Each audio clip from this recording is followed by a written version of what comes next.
Hey, it's Laura. Today we're sharing the first episode of Safe to Drink, the chart-topping podcast series from the Pulitzer Prize-finalist Document team at New Hampshire Public Radio. If you listen to the fall line, you know what kinds of stories we cover. Harm that unfolds quietly, systems that fail the people they're meant to protect, and communities left to fight for answers when no one else will. Safe to Drink follows residents of a small New Hampshire town who learn their drinking water is contaminated with PFAS, also known as forever chemicals. Officials say the water is safe. Families getting sick aren't convinced. Hosted by NHPR climate reporter Mara Hoplamazian, the series traces what happens when contamination is slow, science is uncertain, and accountability keeps slipping out of reach. It's a story about institutional neglect, regulatory gaps, and the human cost of waiting. If you're drawn to investigations that center affected communities and examine how systems protect themselves at the expense of people, Safe to Drink is a must listen. Before we dive into the episode, be sure to follow Safe to Drink on Apple Podcasts, Spotify, or wherever you get your podcasts. Now, here's the first episode. Ben Pierce was driving home. He'd just dropped his kid off at daycare, and he noticed something kind of odd. I remember coming down High Range Road and passing one of the neighbors' houses up on High Range Road, and they were getting a water delivery. Like cases and cases of bottled water. The kind of delivery you'd see at a convenience store. And I remember just thinking, like, wow, they really love the bottled water there. Like, I'm surprised that they have, like, special delivery of bottled water to their house. Ben's family had just moved to Londonderry, a town in southern New Hampshire, in the summer of 2019. Now it was October. Ben was still new in town. The water thing was weird, but whatever. He kept driving. And I came around the circle and I drove down to our house, and sitting right in our driveway was a whole massive pallet of water. No explanation, no delivery person. It was just sitting there in the driveway. Later, Ben did the math. Someone had delivered roughly 2,700 gallons of water to his house. There wasn't like a note? There was nothing, no. I assumed it had to be a mistake. Ben remembered the delivery truck he saw. He decided to try and catch up to it.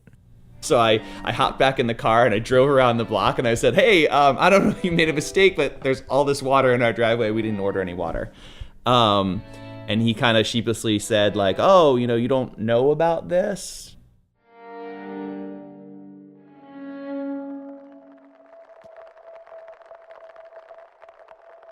For a lot of people, the Pierces, me, maybe you, tap water is a given. Like the sky being blue or pavement being solid. Turning on the tap is a reflex, almost like breathing. We do it when we shower, fill the coffee pot, boil pasta, when we brush our teeth. After the surprise delivery, Ben made a few calls. And he discovered that the water he and his family had been using for months had something in it. Something that made it unsafe to drink or to cook with. Something you couldn't boil out. So instead of turning on the tap, they started cracking open plastic bottles. They explained to their 2 young kids, don't drink out of the faucet. Don't even use it to rinse your toothbrush. One of the things Ben worried most about was the teeth brushing, especially with his 3-year-old, Kinsey.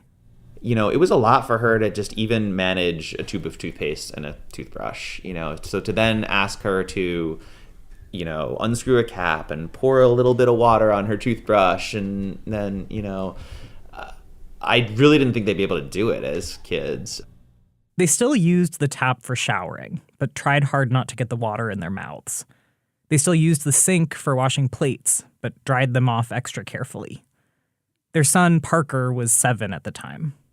Probably the most inconvenient part about it is remembering to tell people that haven't been here before. Because, it's not like we're just kind of used to it, but, if I have friends over that haven't been over before, then we have to, remember to tell them that they can't drink the water.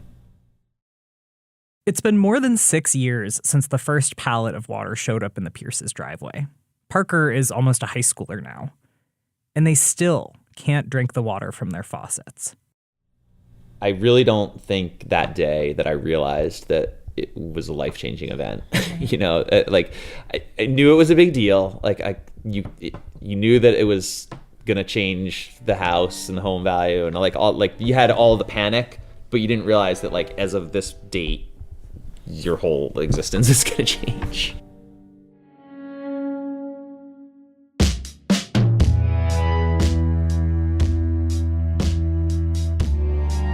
How did this happen? What led to that water delivery at the Pierce's house? That's what I've been trying to figure out for a few years now. What I found is a story about people who get stuck in the middle of something that doesn't feel right. Then I started thinking, why are all these people always sick? You know what? Because in a smaller community like this, you know what the neighbor has for illnesses. Who have to find their own way through a maze of chemical companies, government regulations, and the limits of science.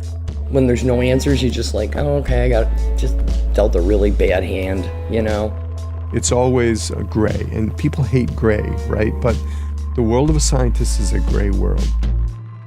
It's a story about the water in your faucet and the beginning of a problem that could last forever.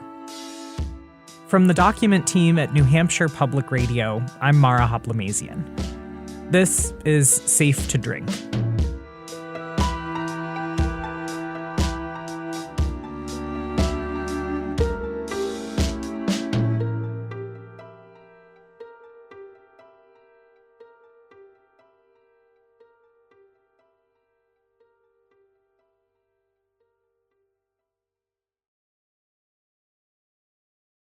It's March 2016, 3 years before Ben Pierce chased his water delivery driver down the street.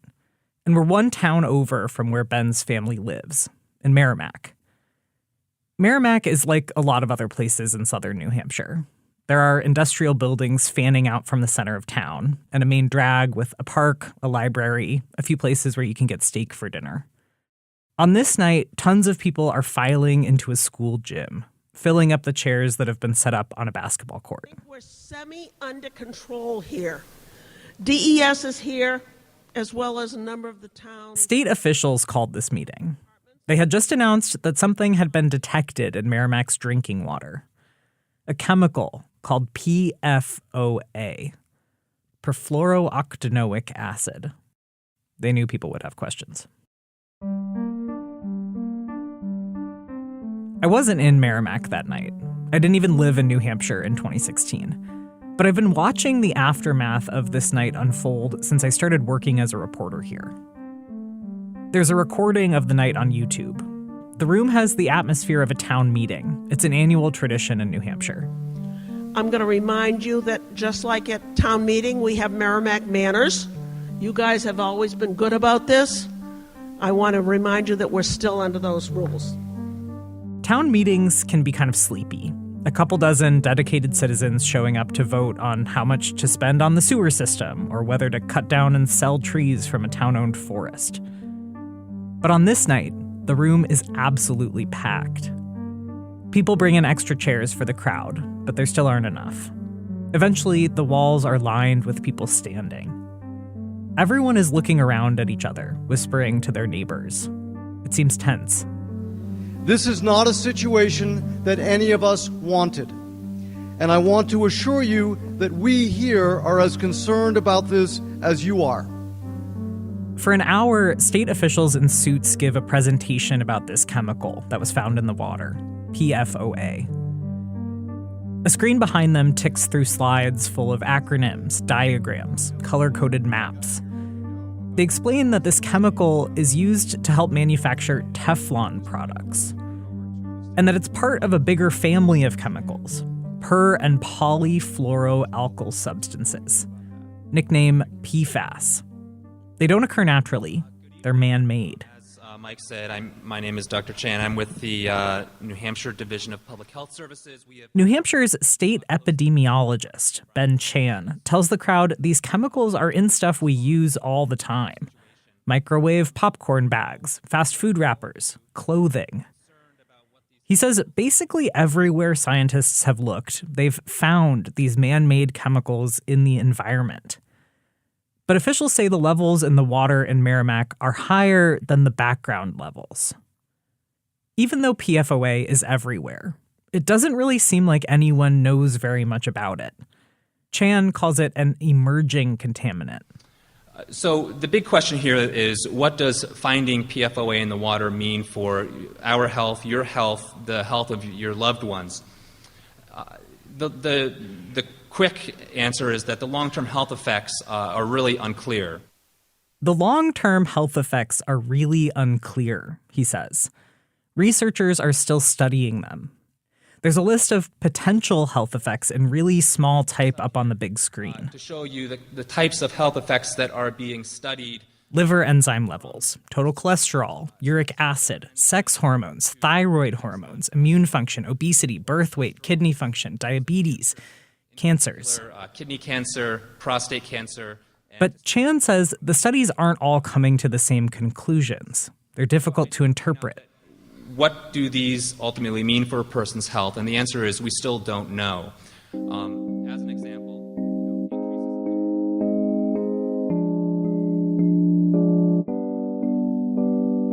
and here's where things seem to get even more confusing.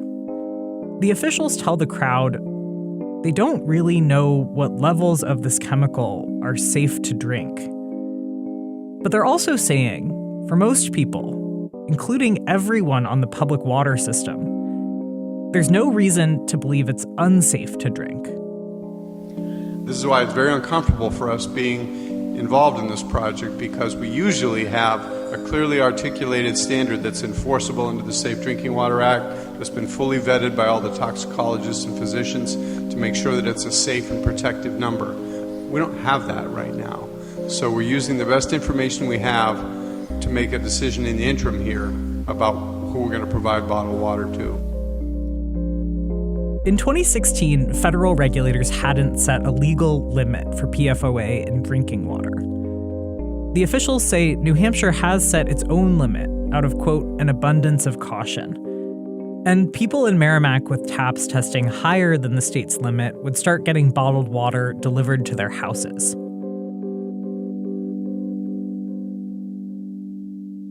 Bring the mic up so you don't have to... After they finish their presentation, officials open up the floor for questions. Everyone gets 3 minutes to speak.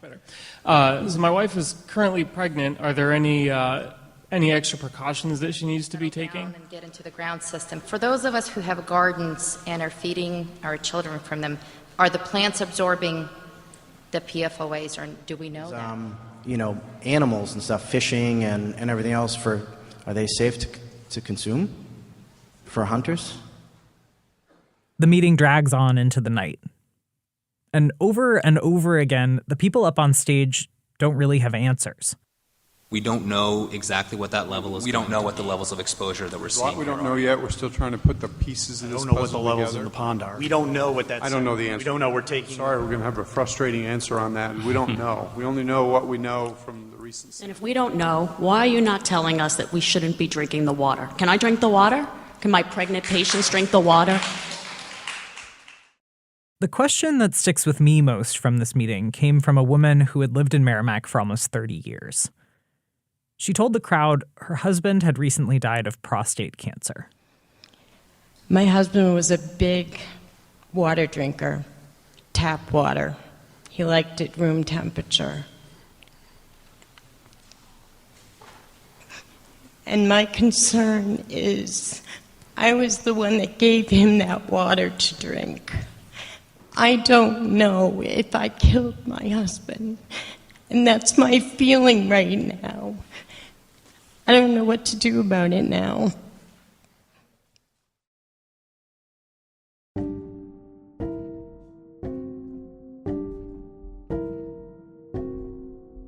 The gym emptied out after almost 4 hours. But there still seemed to be more questions than answers. What was this chemical? How did it get into Merrimack's water? What was it doing to people's bodies? And what next? Something and somebody has to be responsible for this.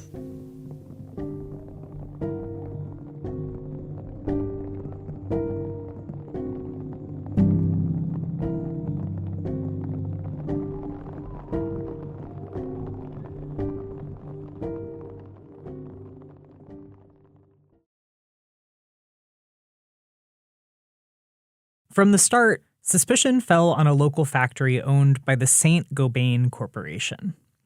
It was actually this factory that detected PFOA in the Merrimack water supply when they tested their own taps. That water was coming from the town's supply. So when the company found PFOA in that water, they reported it to the state. St. Gobain was familiar with PFOA. They used it at the factory. But in letters to town officials, St. Gobain said they believed other sources, like a local landfill, caused the contamination. The company was basically saying, sure, their tests found PFOA in the town's water, but it wasn't their fault.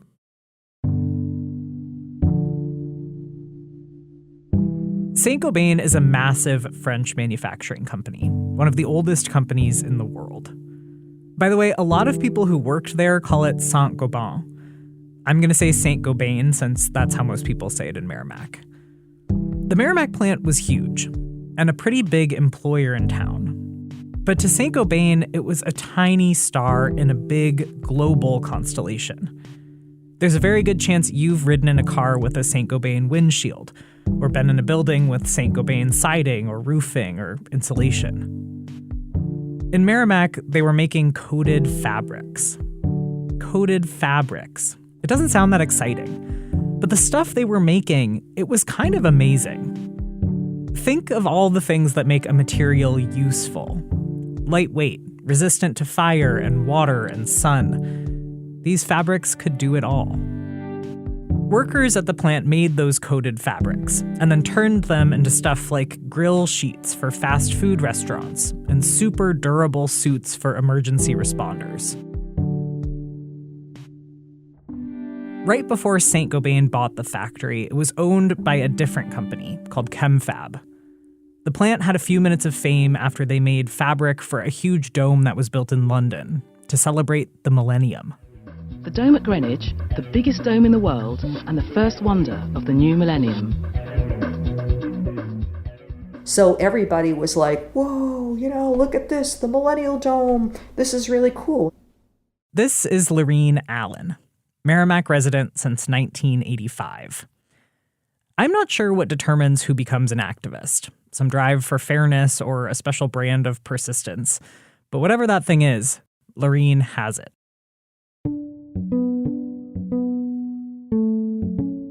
For her, this all started on her couch. She was watching the local public TV station. They were broadcasting a meeting about the PFOA contamination. She remembers how state officials couldn't, or maybe wouldn't, answer most people's questions. I'm picking up this arrogant, a little mansplaining, they were patronizing, some of them, and I know that. As a female in my generation, I know when somebody's saying, there, dear, don't worry about it, the men have this under control. I recognize that feel, and I immediately say something's going on here. Something's going on here. Lorene felt unsettled. One of the things officials said was that these chemicals had been in use since the 1940s. She was like, what do you mean we don't know anything about them? So she started spending her free time researching. By 2016, you could find a lot about PFOA with a Google search. There were health studies, news stories, lawsuits. Lorene began breaking a central rule of her sleep routine: no electronics upstairs. She started bringing her iPad to bed. So the more you're going down Alice in Wonderland's crazy world at a late time at night when everybody else is sleeping and you're going, oh my freaking word, and you feel like you're the only one who knows this, but somebody has to know it. But is anybody connecting all the dots? Lorene's a therapist, not a scientist. But she felt her brain begin to work like an encyclopedia, rattling off facts and acronyms that she didn't even realize she'd learned. And she had a clear feeling. This stuff, PFOA, it really doesn't seem like it's safe to drink. So why were officials saying it was fine? Lorene and a few other Merrimack residents started hosting meetings about the water at the town library, and sometimes at Lorene's house. One of the other people who showed up was Wendy Thomas. we live in New Hampshire. We've got mountains, we've got lakes, our water is beautiful. It never occurred to me that our water would be contaminated. It just never occurred to me. Wendy raised 6 kids in Merrimack. By 2016, she already had experience with local activism. She'd organized to stop a gas pipeline from coming through town. But she didn't know anything about PFOA. That is, until she heard Lorene talk about it at one of those library meetings. Boy, she knows her stuff. And she just rattled off all of these acronyms and all of these facts. And I was like, wow. She remembers coming home from one of those meetings and telling her husband, "We need to get our well tested."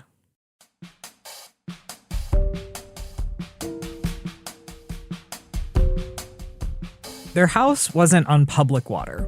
Like about half of people in New Hampshire, Wendy's family got their water from a private well on their property. But getting tested was complicated. Wendy's house was about 3 miles from St. Gobain's Merrimack plant. The state was focusing their testing on wells within 1.5 miles of the plant. Wendy and Lorene were skeptical of that radius. To them, it seemed like the state was saying anyone further away doesn't need to be concerned about this. Even my husband was like, the state says it's safe, and I was like, I don't care. We're testing our water.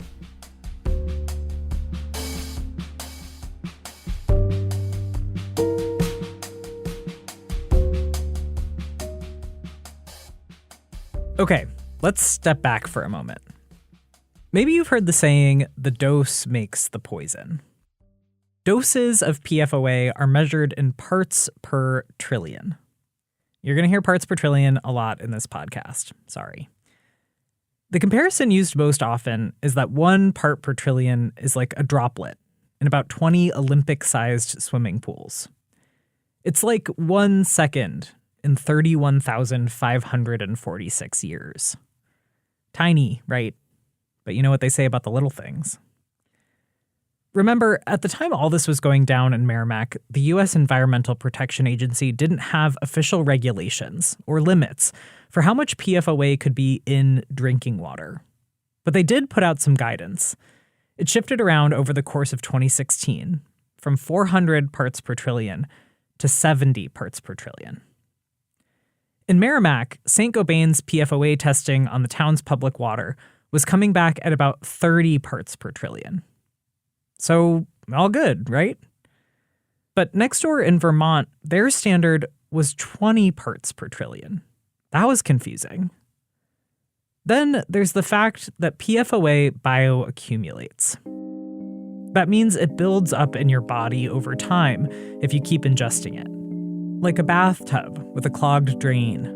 With a steady drip, the tub eventually fills up. That's part of how PFOA and the family of PFAS chemicals like it got their nickname, forever chemicals. They stick around in human bodies for a really long time. So it matters not just how much PFOA is in your water, but how long you've been drinking it. And before 2016, the EPA's guidelines were only for short-term exposure, not for water you'd drink over the course of a lifetime.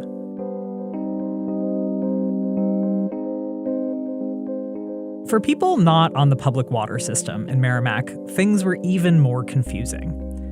When the state started testing private wells within 1 mile of the St. Gobain plant, some of those levels were coming in much higher than the town, at 190, 360, 820 parts per trillion. St. Gobain agreed to pay for bottled water or other solutions for houses that tested over the guidelines the EPA was using. As for Wendy, her well tested at 40 parts per trillion. So well under the EPA's guidance of 70, but double Vermont's limit of 20. Wendy told her kids not to use the taps. They started drinking bottled water and installed 2 kinds of filtration systems. Altogether, she was out more than $5,000.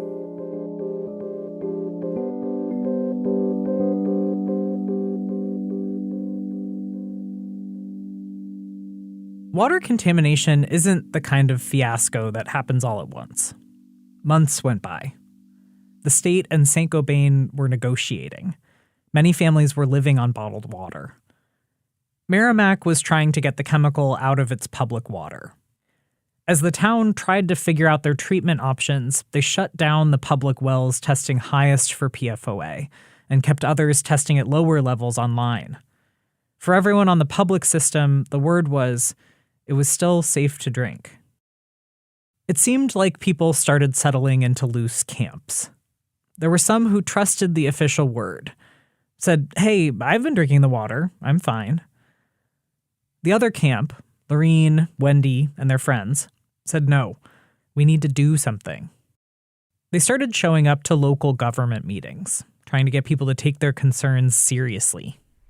And it was mostly driven by women. There were some men in this initial advocacy group, but we were hysterical women. We were fear-mongers. We were, going to drive down the property rates in Merrimack. We were going to, force businesses out of Merrimack. We had better shut up if we know what's good for us. At one town council meeting, several councilors told Lorene's group they shouldn't say the town had contaminated water. Old guy, don't say the word contamination, it's inflammatory language. And you better believe from then on, I only use the word contamination, because that's what it was. It is contaminated. Another council member basically said, this isn't an Erin Brockovich situation. I continue to drink the water. My wife does, my daughter does, my dogs do, okay? Town councilors were worried about jumping to conclusions. They were worried about the town getting a reputation. The last thing I want to do is scare anybody and overreact to something we need to deal with, but not to the point where we're going to scare anybody.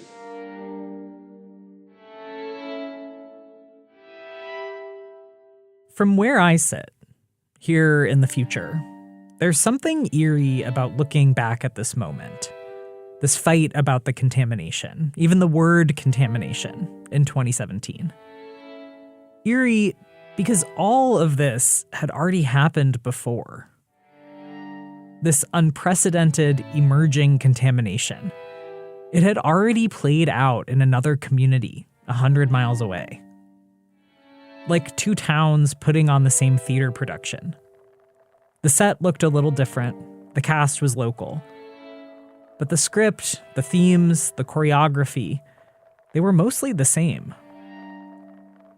The plays are so similar that in this other town, the person playing the role of Lorene, a local resident turned activist, is also named Lorene. I'm not an activist, but I was pissed off. I was beyond angry, knowing that now this was done to us. That's next on Safe to Drink.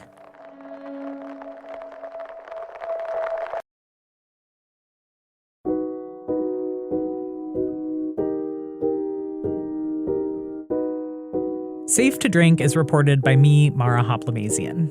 Additional reporting and production by Jason Moon. Our editors are Daniela Ali and Katie Colinari. Editing help from our news director, Daniel Barrick, Rebecca Lavoie, Taylor Quimby, Elena Eberwein, and Lau Guzman.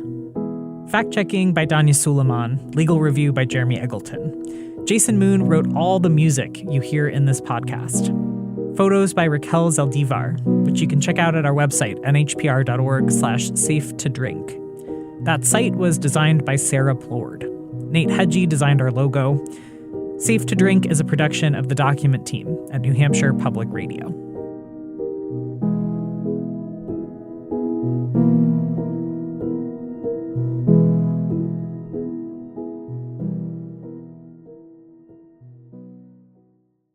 That was the first episode of Safe to Drink.